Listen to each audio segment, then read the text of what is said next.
भारत 1990 की दहाई में पाकिस्तान से बिजली खरीदता रहा और मनमोहन सिंह ने शाइनिंग इंडिया का पूरा मंसूबा पाकिस्तान से लिया था। पाकिस्तान ने अपने इब्तिदाई दिनों में जापान को नकद इमदाद भी दी थी और जापान को आज तक ये भी याद है। हमने 1950 की दहाई में जर्मनी को 5 करोड़ रुपए कर्ज दिया था। पोलैंड के मुतासरीन को पनाह दी थी। सऊदी अरब में 1970 तक पाकिस्तान से ज़कात जाती थी और सऊदी शहरी खाना काबा में पाकिस्तानियों के रिज्क में इजाफे के लिए दुआएं किया करते थे। यूएई की तरक्की में भी पाकिस्तान का अहम किरदार था। हमने अपने तुर्क भाइयों की क़याम पाकिस्तान से पहले भी मदद की थी और क़याम के बाद भी।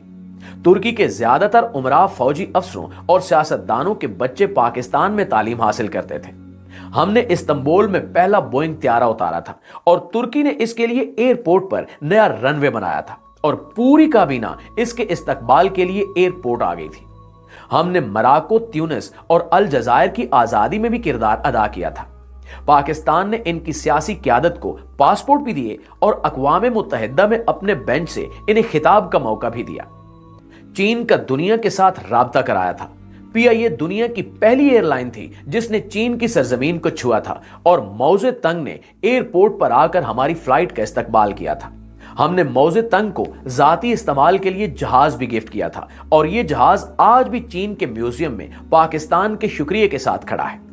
चीन और अमेरिका का पहला राब्ता और हेनरी किसिंजर और सदर रिचर्ड निक्सन के चीन के पहले दौरे का इंतजाम भी हमने किया था। चीन में लोहे का पहला कारखाना पीको की तर्ज पर लगा था और चुएन लाई से देखने के लिए अपने माहिरीन के साथ 1960 की दहाई में लाहौर आए थे। ईरान की तरक्की और यूरोप और अमेरिका के साथ ताल्लुकात में भी पाकिस्तान ने इंतहाई अहम किरदार अदा किया था। शाह ईरान हर दूसरे माह पाकिस्तान का दौरा करते थे और पाकिस्तान की तरक्की को हैरत से देखते थे। प्यारे दोस्तों, फलस्तीन के लिए पहली आलमी आवाज भी हमने उठाई थी। शाम, उर्दन और मिस्र की सिफारतकारी, आजादी और बहाली में भी पाकिस्तान का अहम किरदार था। इंडोनेशिया और मलेशिया की अशराफिया के बच्चे पाकिस्तान में पढ़ते थे। मलेशिया का आईन तक पाकिस्तानी वकला ने लिखा था। जनूबी कोरिया की ग्रोथ में महबूबुल हक के 5 साला मंसूबे का अहम किरदार था। मुस्लिम दुनिया के 27 मुल्कों के फौजी अफसर पाकिस्तानी अकेडमियों में ट्रेंड हुए और बाद अज़ां अपने अपने मुल्कों में आर्मी चीफ बने।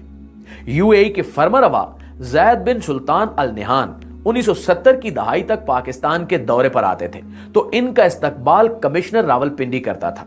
हमारे वजीर भी एयरपोर्ट नहीं जाते थे और सबसे बढ़कर 1961 में जब अयूब खान अमेरिका के दौरे पर गए तो पूरी अमेरिकी काबीना ने सदर जॉन एफ कैनेडी समेत एयरपोर्ट पर इनका इस्तकबाल किया और सदर अयूब खान एयरपोर्ट से व्हाइट हाउस खुली गाड़ी में गए और सड़क की दोनों साइडों पर अमेरिकी अवाम फूल लेकर खड़े थे और पाकिस्तान जिंदाबाद और वेलकम वेलकम के नारे लगा रहे थे।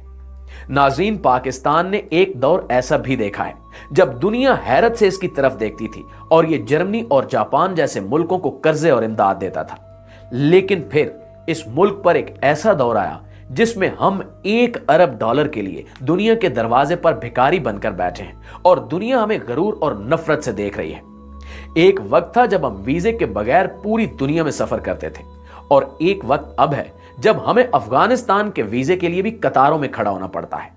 ऐसा क्यों हुआ? क्या हमने कभी सोचा? हमें मानना पड़ेगा कि हमने बड़ी मेहनत और जदोजहद से इस मुल्क को तबाह किया है। हमने इसकी इज्जत और वकार को एड़ी चोटी का जोर लगाकर मट्टी में मिलाया है। मगर सवाल फिर भी वही है कि क्या हमारे पास वापसी की कोई गुंजाइश है? जी हां, अभी भी वक्त हाथ से नहीं निकला।